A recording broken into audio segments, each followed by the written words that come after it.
During the 2023 offseason, the NBA implemented the new collective bargaining agreement, which introduced the second apron, a new salary tool which aims to promote balance around the league. In the most basic terms, the second apron is a team salary threshold which is roughly 10% higher than the luxury tax line for a certain season, subject to salary cap adjustments each year.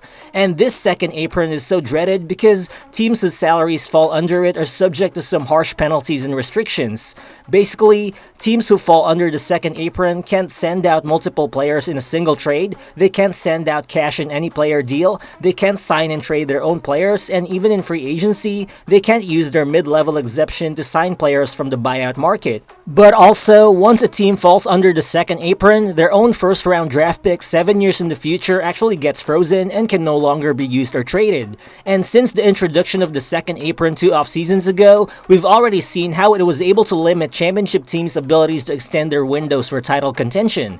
After winning the chip in 2023, the Denver Nuggets have been forced to let go of 3 crucial role players for 3 straight off-seasons to keep the Nikola Jokic and Jamal Murray tandem intact without the team having to dip into the second apron too early. And also, even if Jason Tatum didn't get hurt, it was always inevitable for the Boston Celtics to trade one or both of Kristaps Porzingis and Drew Holiday just one offseason after winning a title for the team to be able to trim down their massive payroll for them to avoid getting hit by second apron penalties by 2026. So looking at it, the second apron was basically designed to prevent the sort of dynasty that the Oklahoma City Thunder are trying to build, as we witnessed how it tore apart rosters that were much cheaper than what this OKC team has. That might give some hope for OKC's competitors, because if they can't beat the Thunder in the future, the second apron surely will, right?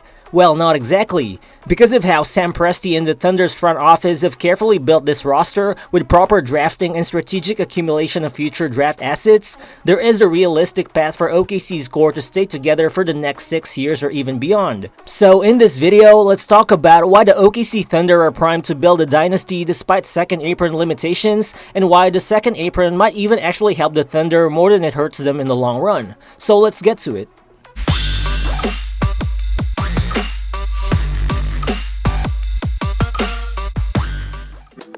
The 2025 OKC Thunder was basically an outlier in the sense that they were able to build a championship roster despite the new CBA limitations due to the fact that much of this team's top talent are still under cheap rookie contracts, and that will still be the case for the upcoming 2025 to 2026 season. Fresh off winning a championship, OKC's second and third best players, J-Dub and Chet Holmgren, will still be on the last year of their rookie contracts next season. Looking at OKC's 2025 to 2026 payroll, Chet will make just more than $13 million, while J-Dub will make just $6.5 million. Even if you add in Shai's $38 million salary and iHeart's $28.5 million salary, and even when you add in the amounts from recent extensions given to AJ Mitchell and Jay Will, OKC's team salary will equal to just around $187.3 million, and based on the projected second apron threshold of around $207 million, the Thunder will still be roughly around $20.4 million below the second apron threshold. For context, when you compare their cap situation to that of other projected contenders for next season, you'll see how favorable OKC's position is when teams like the Denver Nuggets and the New York Knicks are much closer to the second apron, while the Cavs will already exceed the second apron threshold by more than $22 million. So, thanks to the Thunder being able to draft young star caliber players, they will be in such a good position to repeat as NBA champs next season, all while still staying far below the second apron. But then, things will get a little bit more tricky during the subsequent 2026 to 2027 season, as this is the time when J-Dub and Chet's recently signed max extensions are gonna kick in. For that 2027 season, the salary of OKC's Big Three combined already equals an estimated $123.5 million. Add that to the rest of the team's salary, and the Thunder's payroll will balloon to around $246.3 million. And based on the projected second apron threshold for that season, OKC will already exceed the second apron line by more than $24 million, in addition to them also exceeding the luxury tax line by more than $45 million. Well, at this point, the luxury tax is going to be unavoidable for the Thunder, but the good thing is, they can actually avoid the second apron altogether because of how Sam Presti has structured some contracts he's signed the past few seasons to include team options. Looking at it, for the 2026 to 2027 season, Hart has a huge $28.5 million team option. Dort will also have an $18.2 million team option, while Kenrich Williams will have a smaller $7.1 million team option. So all in all, that's around $53.8 million in cash that OKC can unilaterally offload their payroll in the summer of 2026 if needed, which would immediately put OKC more than $29 million below the second apron threshold. Well, that doesn't necessarily mean all three of Hart, Dort, and Williams are gone. It's still possible that maybe Dort and Hart would agree to restructure their contracts into much cheaper deals. But if that doesn't happen, then it's also possible that the Thunder pick up their team options before trading them to get some value of their contracts. The most possible scenario is Hart's massive $28.5 million team option gets offloaded, which of course becomes easier to do given potential development from Chet Holmgren, and of course with OKC adding another two-way big in 2025 first-round pick Thomas Sorber. The point is, OKC can easily get money off their payroll to maneuver around the second apron when needed, and overall, they should still be able to maintain a championship core during that 2026 to 2027 season while still ducking the second apron. But then, moving into the 2027 to 2028 season, this is when the second apron will most likely start to come into play for OKC, especially considering this is when SGA's newly signed $285 million supermax deal will kick in. For this season alone, OKC's Big Three will already be making a combined $150.1 million, which is already almost 64% of the cap for that year. Add to that the rest of the team, and OKC's payroll will be at around $214 million. And with the second apron estimated to be at around $233 million, OKC will be left with just more than $19 million to spend before they reach the second apron. And that still doesn't include Cason Wallace's new extension, which will be kicking in during that season, as well as potential extensions for a 29-year-old Isaiah Hartenstein and a 28-year-old Dort, which would also have kicked in by that time. Although the team will still have some flexibility to explore at this point, as Isaiah Joe will have an $11.3 million team option, while Jay Will also has a $7.7 million team option for that season.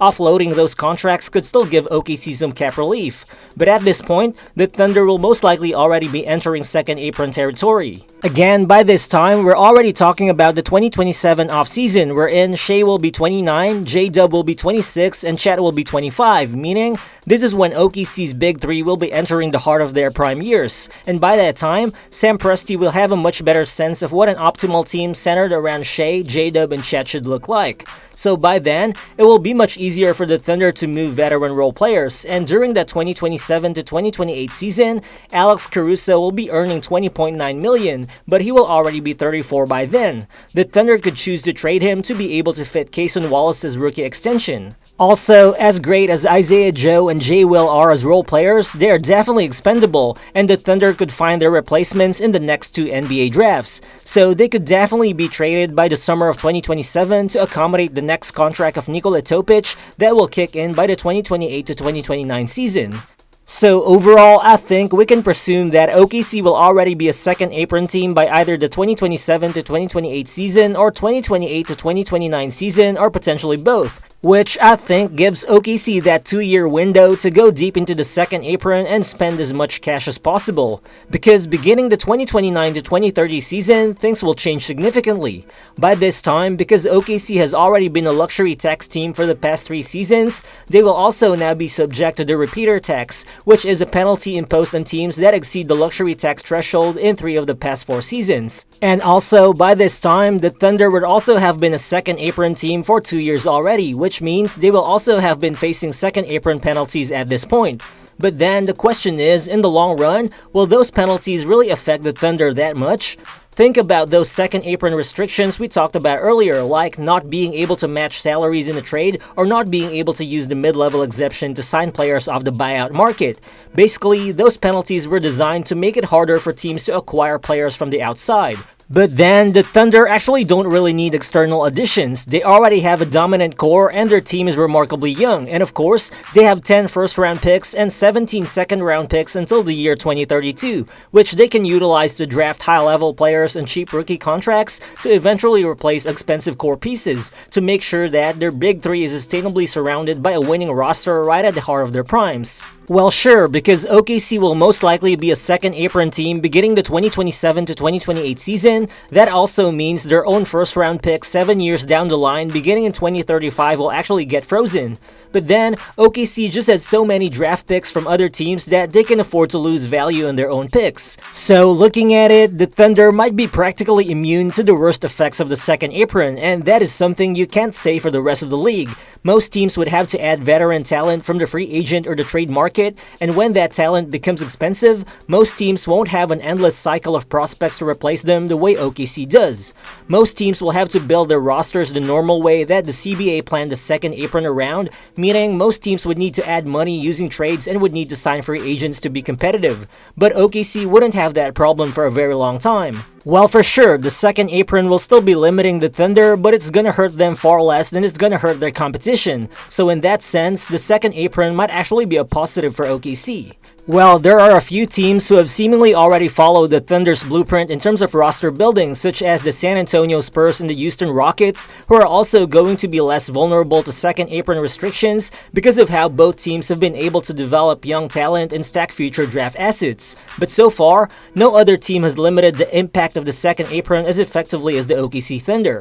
So, based on everything we've talked about to this point, it seems like the second apron won't really do much to impact OKC's roster building up until the 2029 to 2030 season. But even then, they've already assembled enough young talent to potentially keep competing for championships even into the 2030s. Overall, it seems like this team's downfall would more likely come from ownership not being willing to pay their massive tax bills, but historically speaking, the Thunder have shown willingness to spend despite being one of the league's smaller market teams. OKC have been luxury taxpayers from 2015 to 2020, which even included the 61.6 luxury tax payment during the last year of the Russell Westbrook era, which was actually one of the highest penalties in the history of the NBA at that time. And OKC's ownership being willing to do the same for the next 10 years or so should be a terrifying thought for the rest of the NBA. We gotta remember that the Thunder are a 68-win defending champion that just posted the highest single season point differential in league history, with their three best players not even reaching their primes and who are all locked up until the 2031 season. It's just that very few teams in history have ever been this well positioned for extended dominance, even if we exist in an era designed to discourage NBA dynasties. But is there really something that can stop OKC from building an NBA dynasty? Feel free to drop your thoughts in the comment section below, and again, if you're new to the channel, please consider subscribing as well. Again, this has been Real Balls, and I'll see you on the next one. Peace.